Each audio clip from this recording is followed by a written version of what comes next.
Hello and herzlich willkommen zum Auf die Fresse, the WXW review podcast in English. I'm Ian Hamilton, joined as always by Mike Kilby. Mike, how's it going? Have you gone back to the roots? What's that song? I'm going back to my roots. Yeah. Yeah. Yeah, we did. Um it was sort of the first show in Oberhausen since anniversary, and an interesting start to the year is what I'd say. Yeah, it blew one of my predictions wide open. Tommy Dreamer won, which, yeah, I think that's a big L for me start of the year. But do you want to start? We got a few people pinging us after the last episode went up. And I don't know whether this is like, lost in translation because Yeah, so it's never been quite clear, I don't think.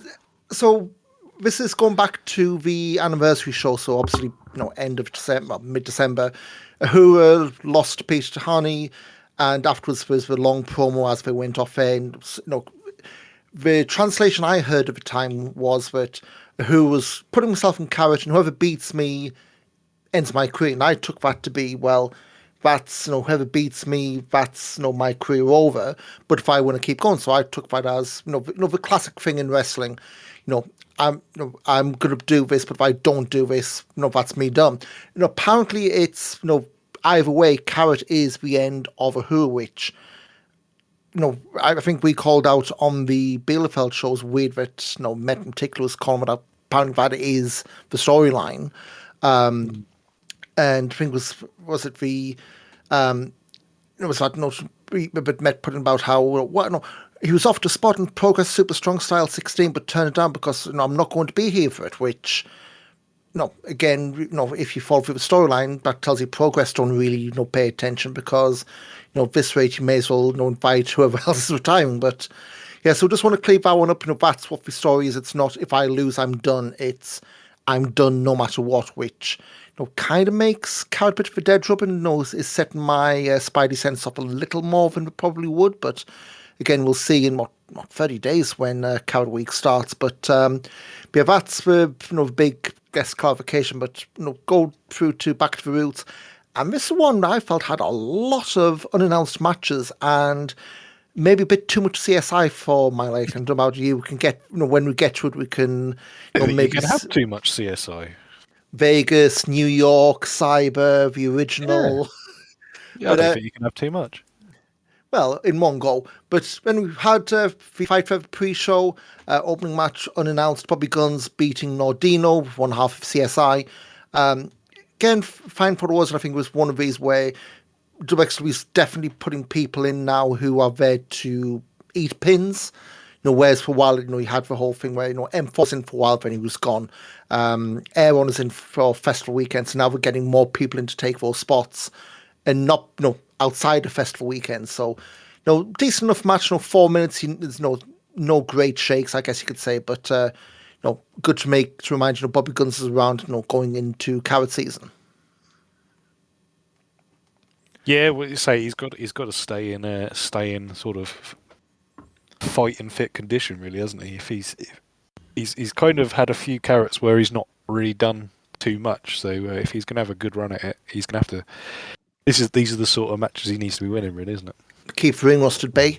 Other Fight Forever match. This was announced, but not announced as Fight Forever.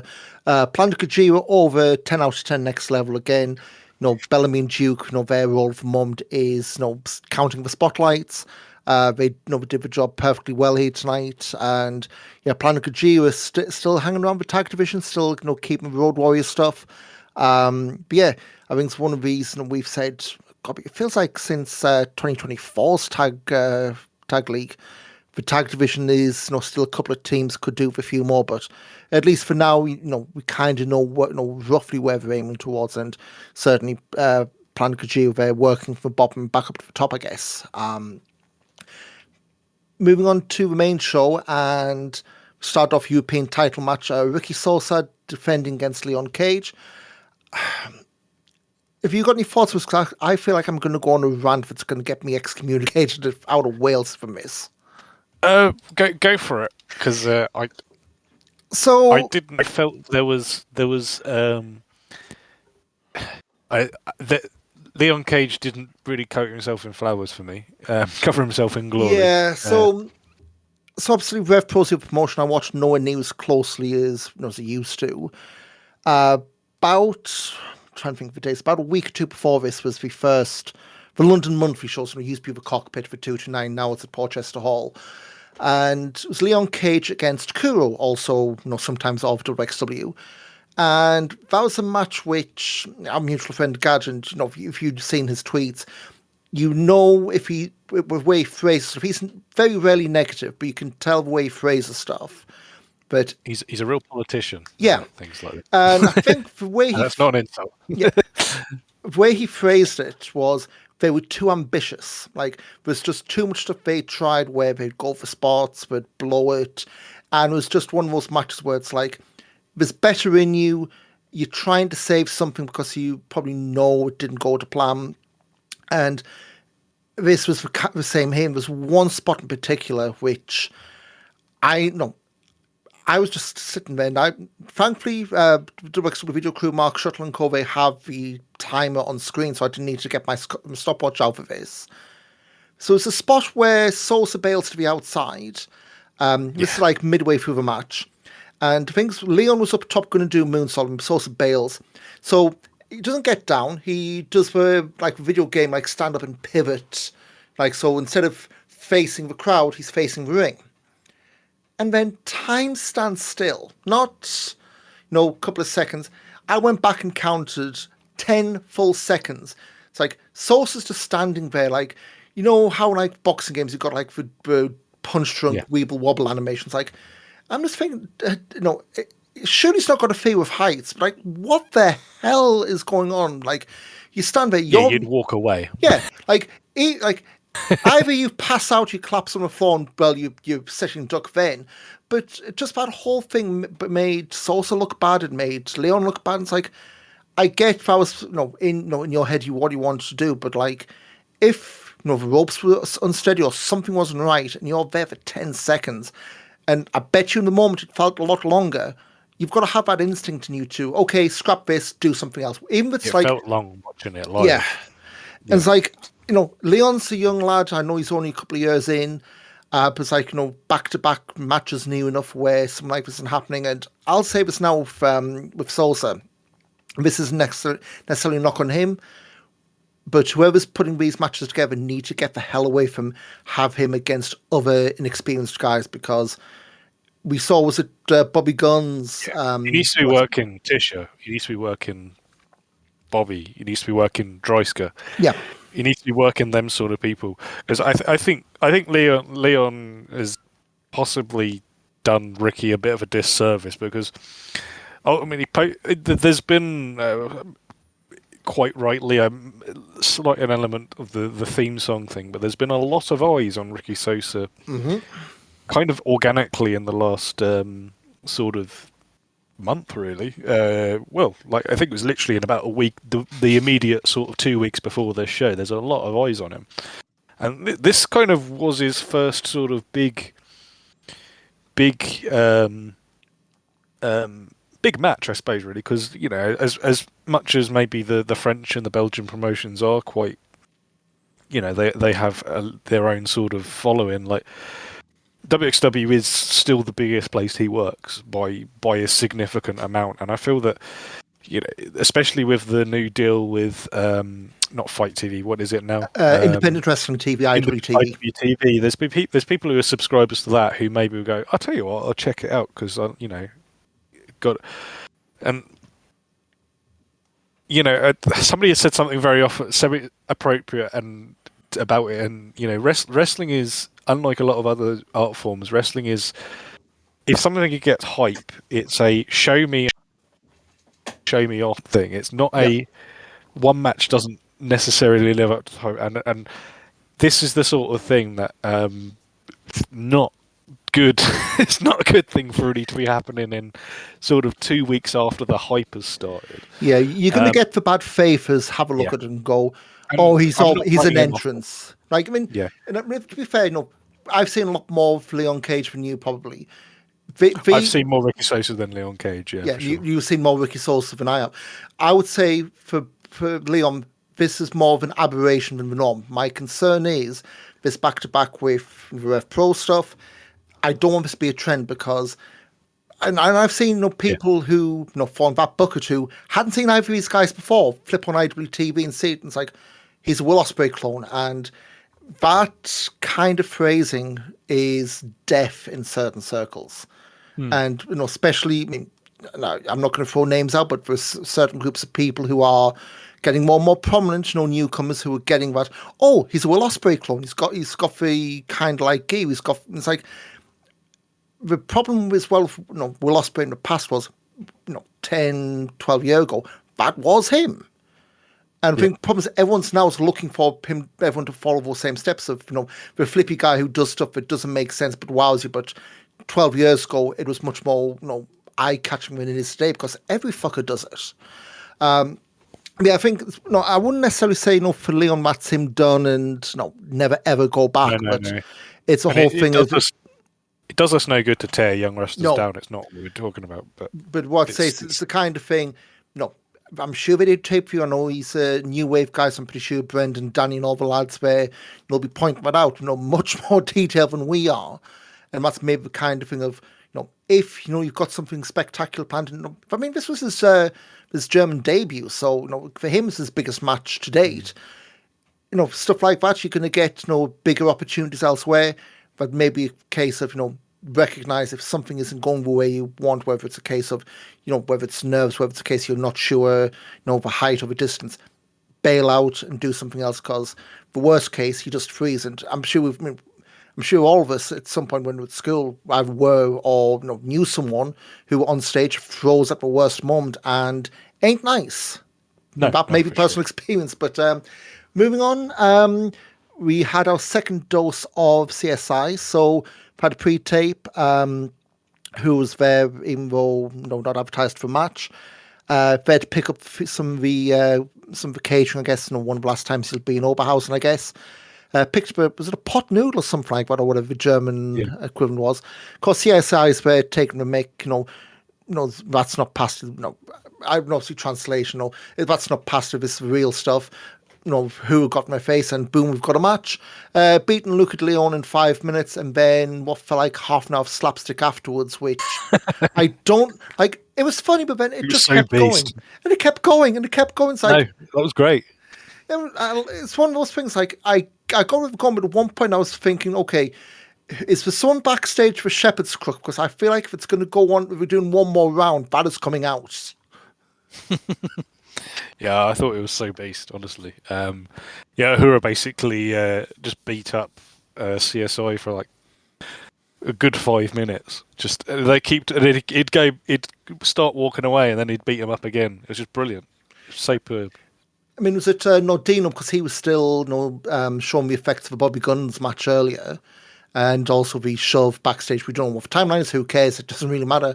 But it was the whole thing of was it like the Three Stooges at the end, like trying to put the fake fight behind who's back and then biting the arse. So the kind of act I can see in the Shotgun days we'd be raving about. I just think with this, the fact we had in the opening then second match from the card, maybe space out a little bit more. I mean, it's not a big deal, but I get a feeling we're going to be getting a lot more of them because they're really entertaining and the roles have been given. Yeah, for sure. Next up, had Stephanie Mays beating Ella Envy. This was pretty much blink and you'll miss it kind of stuff. This was originally Ella Envy against Jane Nero, but then after what happened in Bielefeld, they switched it to Mays and Envy.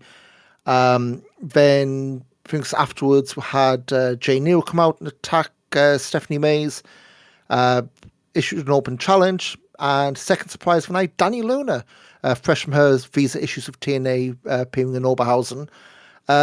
Decent match, but DQ finish because we're doing this again in Hamburg this month. Two women's matches back to back, barely 10 minutes between them.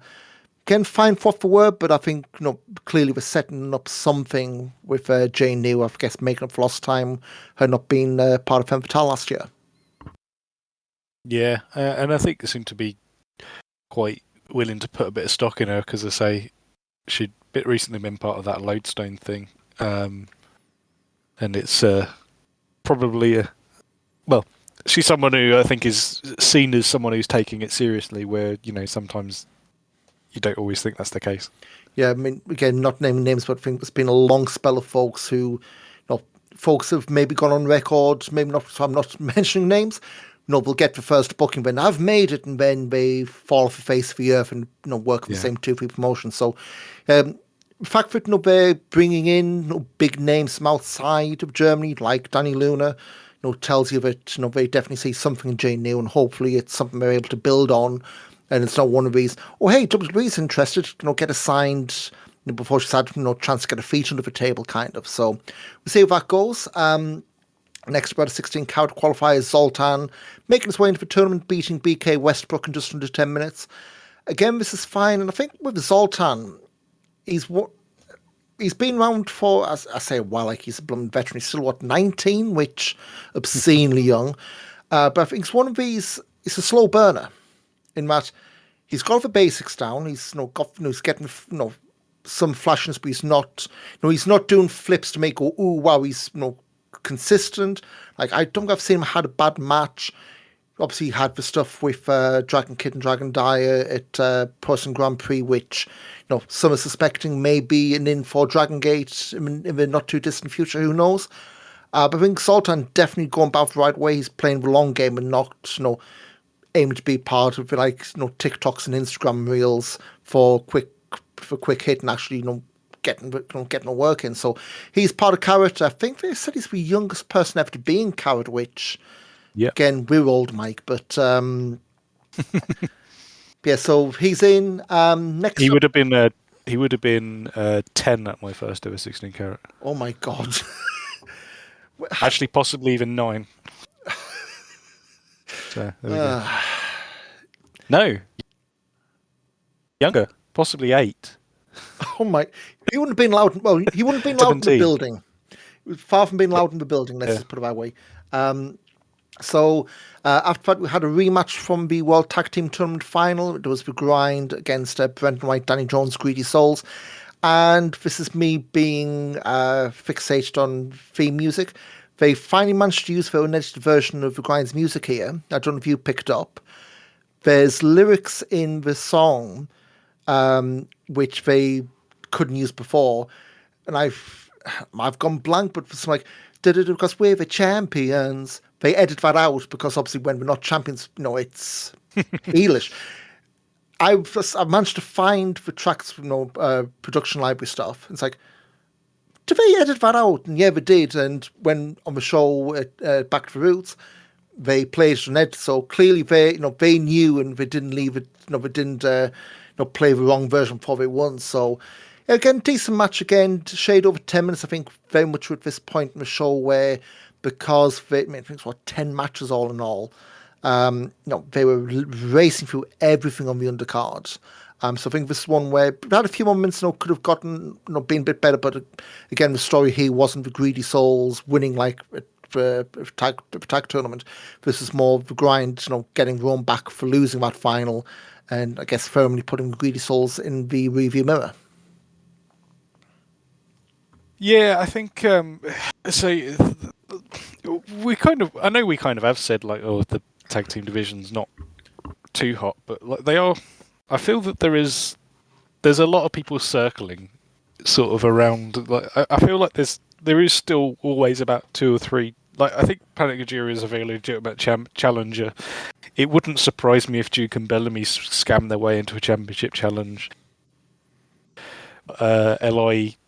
LTJ, coming in Hamburg, who I think very good chance at possibly taking the belt. I mean, you got Cowboy Way sort of around as well.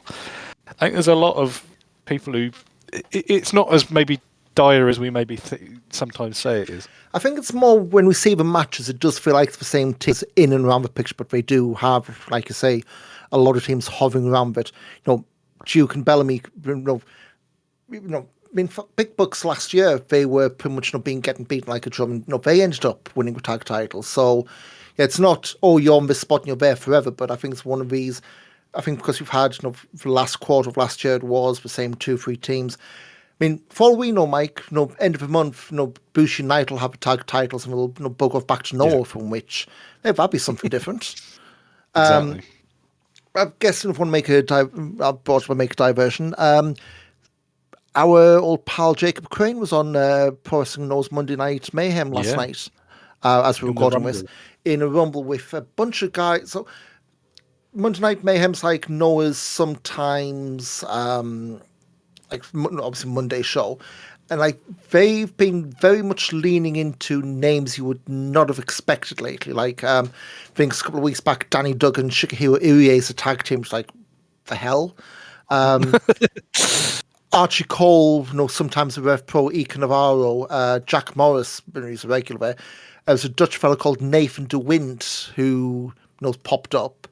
Trying to think, what was the one? So you said we had there's a Magic Rumble this week. Jake Crane's one of the early ones out, and they did the gimmick where it's someone from each country. So you had Archie Cole with the British flag, Ike Navarro with the Spanish flag, and Jacob Crane. You could tell it just a Polish flag would just come out of packaging because the flags were all wrapped up and Yeah. opened up, and it's like, mate, was no one having an iron or anything like that? Like you could tell, would literally just rip the plastic open, and at least not going to flagpole anyway. But yeah, another name was on the Monday Magic show. Amal, I think she's up in part 2 of Marvelous, popped from there. So yeah, so utterly random names you see popping up there, which always good to see. Folks loosely linked with Wexley getting experience elsewhere, but. Back to Oberhausen, have got the top 2 matches. The Kefik Schlacht, loser leaves town for the shotgun title. There's enough stipulations for you. Dennis Stolnig beating Hector Invictus by submission to retain the shotgun belt and send Hector packing. As a match, I thought this was okay, but it absolutely did not fit the Kefik Schlacht motif. Like, we've seen these Kefik Schlachts in the years gone by where it's been full-on Crimson Mask. I mean, Christ, Dreiska's done a shoulder in these matches. Last year... I feel if you don't run the blade and the K-Fix, then you're not what we're here for. I mean, I'm not saying you need to be injured or you need to be, threatened with a spike, but to me, it just felt like this was a blow-off that was in the cage because it was in January rather than... And again, there's reasons for it. Like Hector, lost the title at Pro Wrestling Grand Prix weekend, and it was largely gone till anniversary show, at least if you know the shows you watch. So it's that whole thing. If you're gone for like 2-3 months, yeah, you can have that whole thing of, well, you've not been around. Yeah, we know the rivalry's there, but you're not getting the hey, I'm coming for you out. You know what I mean? Like you're not getting the consistency there. And again, as a match, it was fine, maybe a touch too long. It did need to be in the cage. And I think to me that was... Not at all. And I think had we not had Elijah Blum stuff last year, the main event would have been in the cage, but you can't do that 2 years in a row. So going to the main event, pure rules, Elijah Blum submitting Peter Tihanyi to win the Unified World Wrestling title. I absolutely loved this.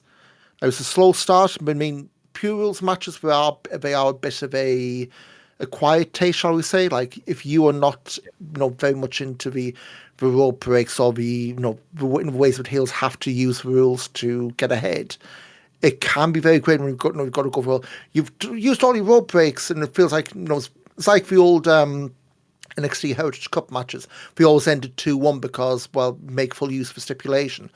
But I mean, WXW's not had one of these before. Well, for a long while, beg your pardon. Yeah. So it's not like, every week we're saying, oh, well, here's Alexander Bellamy. He's tricked Axel Tishin to wasting his rope breaks. This was, to the WXW audience, this was fresh. It was fresh. And it had time to breathe as well. And I feel like, the last time they tried quite a alien match type was the Texas Death in the summer. Yes. And I don't feel that this suffered in the same way because I feel like it was a little bit more straightforward about what the actual gimmick was. Yeah, you weren't doing you weren't getting Bloom winning with a pin 30 seconds there, and we're playing Counter 10 Simulator. Yeah, for sure. Yes, I mean, this one, it's on IWTV, it's on WXW now. If you haven't seen it, go back and watch it. It is absolutely fantastic, even outside of the storyline. So the main story going in, Tihanyi picked pure rules because he knew, or he thought, that Bloom couldn't control his emotions. And, pretty early on, you had that, Bloom, pretty much burning rope breaks. What, in the first couple of minutes, was it? He threw a punch pretty early on. and so you got the public warning. So it's the whole thing of you get one free punch to the face, then it costs you rope breaks, and if you're out of rope breaks, it's a DQ. So you had that. Tihanyi then tried bait Blum to throw more punches, faked a punch to the face while the referee was separating. So you had all that chicanery, which was designed to wind up Blum even more. And yeah, just that whole thing of you had Blum getting his own back, maybe not quite as obvious, but yeah, to me it's a match type that when it's played well, and it's not just we're doing this because we have to, because the script says so. This was worked absolutely well. It's not probably not going to be going as high up, the match of the year ballots as other matches we're going to be talking from last year, but as a that's a big signature match in their rivalry. This was exactly what I was looking for. Yeah. One thing before I forget, and I know I mentioned while the show was on, Tenqua, I could have sworn that was going to be Forwerk under a mask. That would have been a really good bit, actually. Because there's one spot at the end, so I think it's towards the end of the match, they're in a figure form, they both out of rope breaks, they roll out onto the table.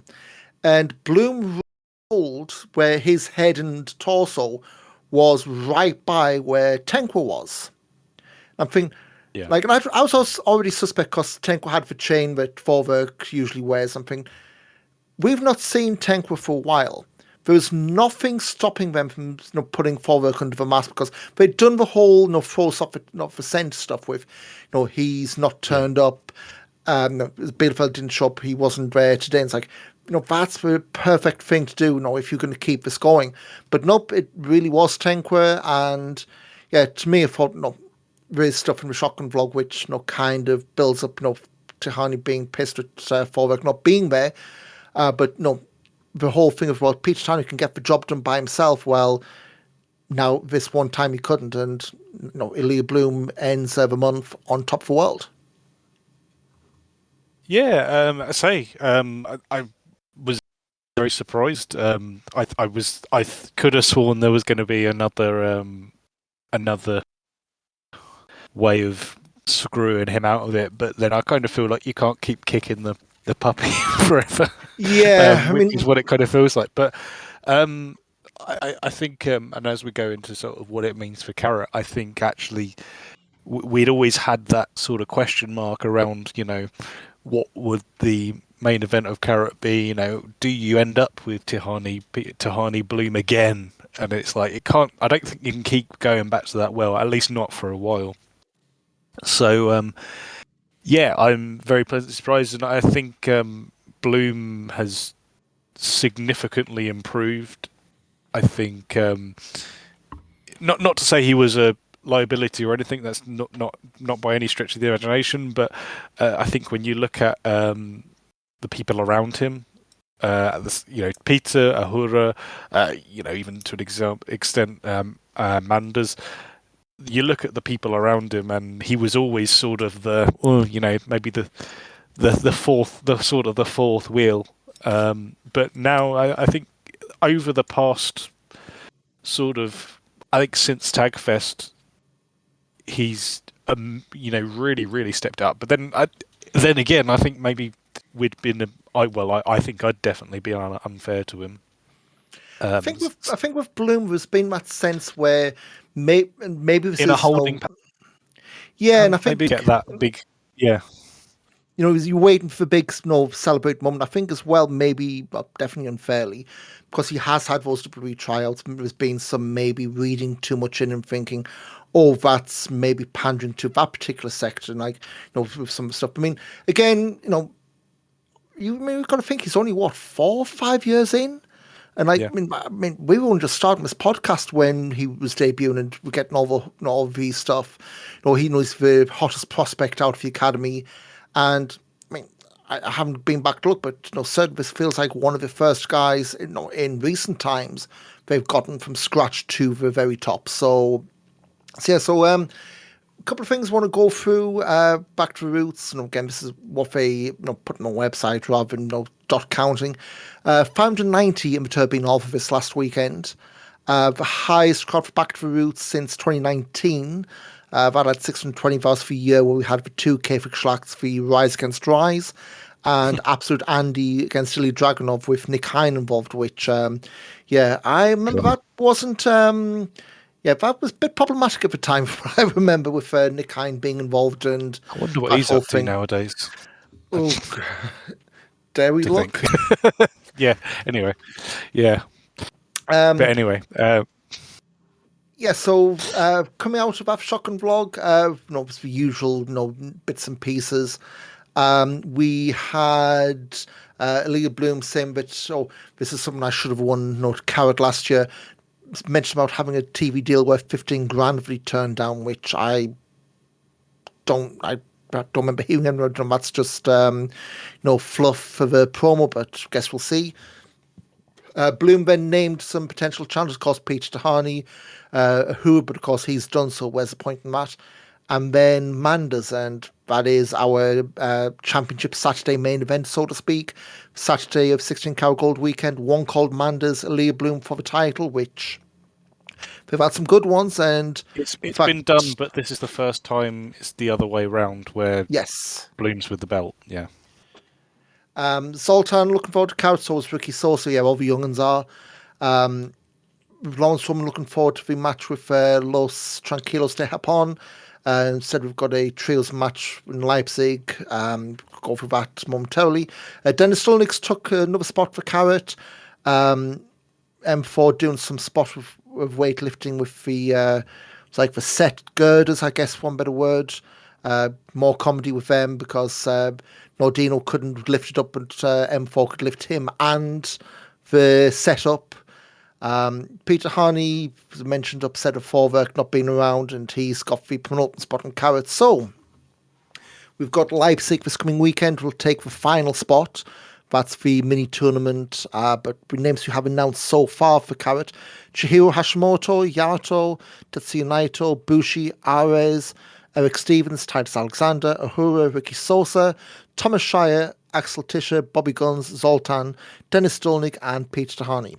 That is a pretty strong lineup, and the only quibble I have with that, I'd preferred Naito or Bushi, not both. Yeah, that's fair enough.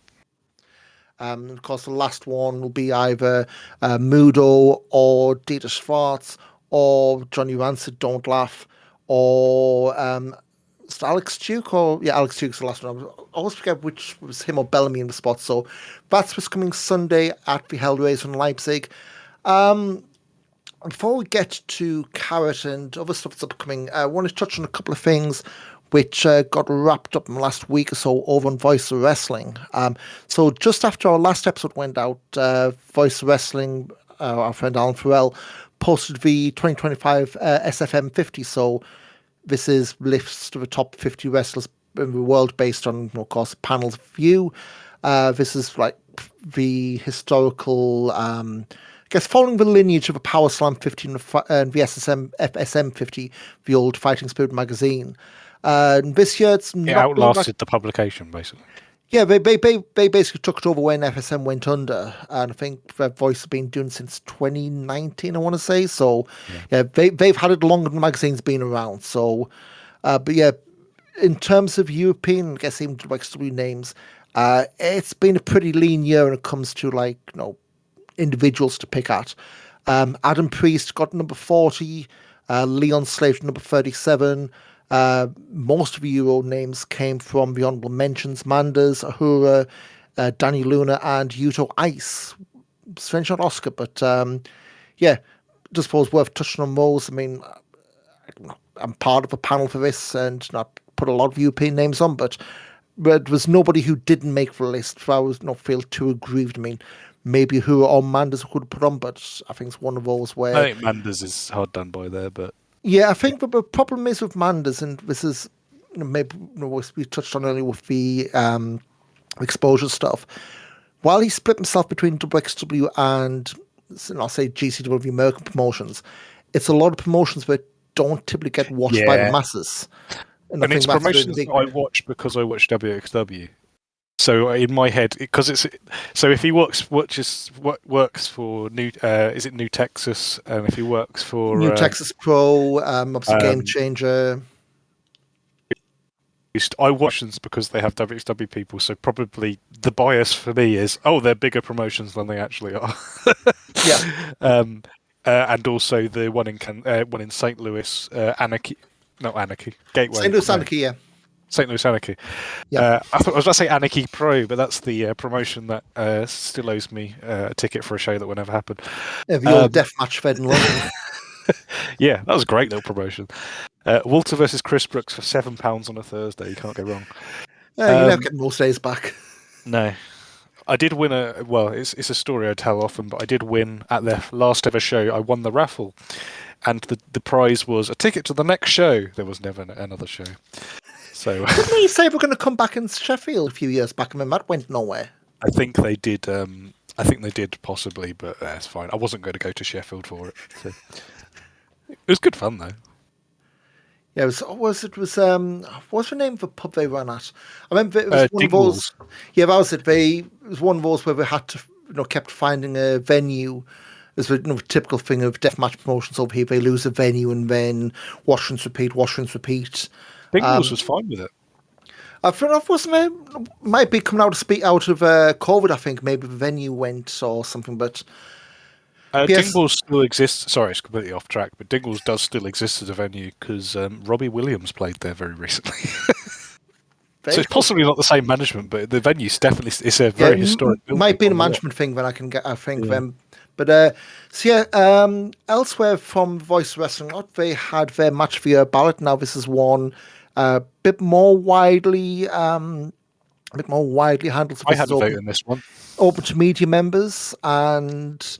Yeah, so this one, they had, I think, 327 different 327 matches placed of 327 placings, but do you want to go from the bottom up? Yep.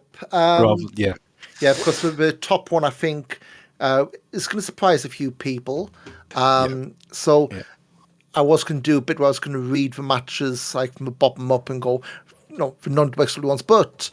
From the bottom up, we had in joint 327th place. In the Honourable Sadness Village, I think we call it. Yeah, this is basically the matches where one person's given a vote, where it could be someone like a how do you put it, like a 10th place vote out, almost like a vanity project kind of thing. So I had Manda's against Yuya Aoki. That was from the Wheel of Wrestling Live in Mendig. It was a match they threw up for free from February. That was good. And Hura against Psycho Clown. Those two both finished joint last 327th. Nomura against Abe from Ambition was in 299th place, along with the Greedy Souls Finalists Forever match from the Pro Wrestling Grand Prix. Up in 217th place, Astronauts against Cowboy Way from Inner Circle at Carat Weekend. Mandas against Elijah Blum, also 217th place. That was the Texas Death match from Drive of Champions. Bloom against Ahura from Broken Rules, the Dog Collar Submission match in Frankfurt in 195th. Roman against Tisha from Carat. I think we hyped that up like the best homegrown match for weekend. I forgot to put it on my ballot. That was in 179th. Think a lot of these like one, maybe two people putting the ballot. Like that's the way you get the jumps. 153rd, the Kefik Schlacht from last year, Elijah Blum and Peter Tihanyi came up there. And a massive hop, skip, and jump to number 37th in the list. Yep. The Koenig to catch the final, Elijah Blum and Tahura, and I think this finished, I forget, just above or just after the Cena Gunther match.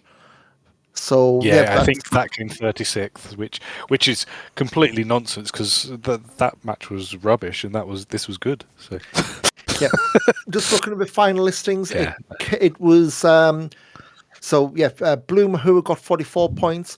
2 points more was at Aja Kong Senka Akatsuki, another big squash match from WrestleMania weekend that everyone raved over. Again, upstairs ends of the scale, and that's where we are. Other matches you want to look around that vague area. Zack Sabre Jr., Hiroki Goto from New Japan for AEW Women's Blood and Guts, a couple of points below. So as far as I don't agree. I was going to begrudge that as the highest rated best match, both because both has had it in first. But I thought I'll Yeah. have a look through like what else is placed in the voice wrestling list. Yeah, I think Um, effectively the interesting thing about it, and looking at what else scored this highly, the interesting thing is this was on 4 ballots, but 3 people voted as their number one, which actually is a hell of a vote of confidence for a match that not really many people watch. But I think people hopefully will check it out because it is a bit of a left field pick, which we were shouting about, but we only have sort of such a captive audience, really, don't we? Yeah, So again, yeah, if you haven't seen it, it is on Triller still. It's on IWTV as well as WXW now. So 3 different platforms, and I wouldn't be shocked if they made it available. It's like a free match of yeah, the they week at should some be. point soon. But yeah, I went back through previous match videos. I'm not going to go through every single match that's been on because we'll be here forever and a day. But in terms of like homegrown WXW guys, so not WXW guy against an import or import versus import. This is the highest placed match in one of these voice wrestling polls since 2018, Deez's match design Freeway Dance, which in one sense that blew my mind, but I thought, well, what else has there been? Like we've had a lot of like import versus import stuff, Yeah, but like just picking through. I mean, like Ishikawa Ikeda from 2020, I still think that probably is still the best WXW match of the decade because we're over halfway Yeah. now. Oh God. Um, it is. I think that's not a question. I think it still probably is, and I think it would take a lot to beat that. I think the influence that match has had on people like Abe and Nomura, they effectively saw that and said, "We have a bit of that," which basically 2 of the best matches of the decade were inspired by each other. Well, the second was inspired by the first one, so I think that match will live on in history. I think for wrestling history for until the end of the century. Yeah. The question I love to ask is: Have we actually seen the best match of the century already? That's the question I like to ask people sometimes, um, and I think Ishikawa Ikeda is a match that people will be studying for 100 years for sure. And I don't think Blue Mahura is possibly quite at that level. But I think when you consider things that have come at least this decade, yeah, it's definitely up there. It's definitely number 2, I think, behind that. So that Ikeda Ishikawa match that came 23rd in Yeah, 2020's poll. Bailey Bandido from that same Carat was 31st. 2021, again, a bit linear because obviously COVID. Karen Walt was 106th. Irie Inabe versus Francis Forever from 2022's World Tag Team Tournament, Tag Team Festival. That was for one with Kevin Coop getting busted open hard way. That was 104th that year. Let's see, one over one. Oh, 2017, going back a decade, Walter Ilya from Carat Final finished 7th. I think that's the highest overall place in Fad there, which justified. yeah, See anything else that jumps through? Ilya Walter 2018 Superstars of Wrestling came in the top 50. There's been a few Walter and David Starr matches pop in, which again does not surprise you from back in the time. But yeah, so this isn't like WXW rarely appears, but it's certainly the first time, definitely since the pandemic, they've finished this high up the list. So again, most of those matches we called off from 2025, IWTV, they're backfilling, and of course all on WXW now if you want the source content, I guess you could say. Couple of news bits. I think ultimately, just to sort of go back on this, I think this is definitely one of the largest sort of fields of matches that has got onto the ballot, and the hope is, we're coming up to Carat this year, which I think has got potential to be very, very good. There's a lot of people who are hopefully looking at this list and thinking maybe, if you think about how popular WXW was in 2019, and 9 off the back of an excellent 2017. So Yep. in a way, 2026 and 2027 really has to nail it for WXW. It's got a lot to live up to. Will do. I We could be sort of at the beginning. We could be in 2017 going into 18 and 19, and I really hope that is true. Yeah. Going into Carat, got a bunch more names. Liam, Slayton, Emil Vella, they've been added to Ambition. We should be starting to get matches of all soon because I think we've got like 14 names now. So I'm guessing at this point, yeah, we're going to start getting, we're going to start getting matches very soon. Of course, we have a full list of 15 names for Carat. Obviously, we've got the Leipzig tournament that's going to pull up there. New Wave, they've announced a match they're going to have. That is going to be Nico Angelo against Gabriel Fresse. So I guess New Wave Toronto versus New Wave South Wales there. And something that got announced during the Back to the Roots show we've got is the Porcelain Grand Prix. That was finally confirmed. Yep. So that's going on. Well, actually went on sale yesterday as we record this. So looking at September 25th, 26th, 27th. That is at, of course, the Turbine Hall in Oberhausen. The other thing they've announced is a slight tweak to the schedule compared to last year. Basically, the Friday night shows are going to be starting early. We don't have the full, I guess, itinerary yet. But basically what they're saying is the two Friday shows are going to start an hour earlier than usual. The Saturday lunchtime show is going to start an hour later, basically. You're not going to get that thing where the Extreme Wrestling Party ends at 3 in. People get back to the hotel at 4 and then they'll have to be back in the building for 11 o'clock the next day if we're going to be doing all the shows.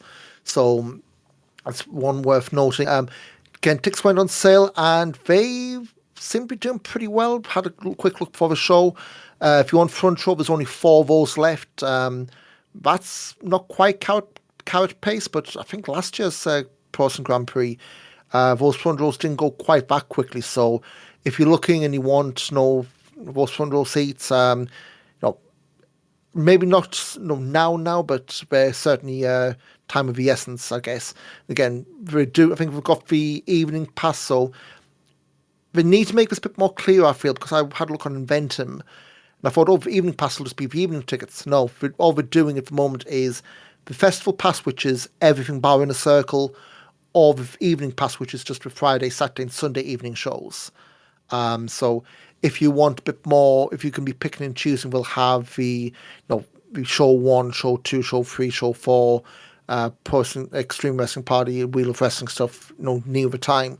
But yeah, if you're looking and you're able to jump, I'd say go now because those front rows will be gone sooner rather than later. Of course, there's Inner Circle as well back at the Academy in Gelsenkirchen. That's on the 24th of September. Got my ticket already. I jumped most of the things. A few folks who, let's say, got the bug for last year's Porcelain Grand Prix, they're making the trip over again as well. So, I got my ticket for the Inner Circle was the most important part. Yeah. So. Inner Circle does seem to be selling out a lot quicker these days, so we'll see. But coming up a lot sooner than Porcelain Grand Prix, we've got Road 16 Carat Gold 2026 at the Hellraiser in Leipzig this weekend. Sunday, I believe it's 4 p.m. UK time, bell time. We have a Road to Carat semi-final, Steve Schwartz against Johnny Rancid, Alex Duke against Fast Time Mood, remember the 2 winners, of course, in the final for that last spot. We have a Carat preview tag of Ahura and Ricky Sosa against Peter Tihanyi and Dennis Dolnig. We've got Jane Nero against Stephanie Mays, and trios match for Grind and Zoltan against Planet Gojira and M4. We've also announced Elijah Blum on the card, so expect 1, maybe 2. Oh, it's going to be Blum beating Nordino, isn't it? Not saying that in oh god, it's that, but I'm just thinking, it's whenever you see a da-da-da in action, we've got 2 suspects now for who's going to be on the opposite side of that arse whipping. Then 2 weeks after that, in the Marktal in Hamburg, back for Dead End. This is, of course, the show with Los Tranquilos de Japón. They'll be challenging the Grind for the WXW World Tag Team titles in presumably the main event. Elsewhere on the show, we've got Planet Gojira and Elijah Blum taking on Cowboy Way and Ahura, which, maybe it's me reading a lot into this, but I know it's building up Blum and Manders, but a bit weird to have Ahura in that match if he's done a couple of weeks later, hey?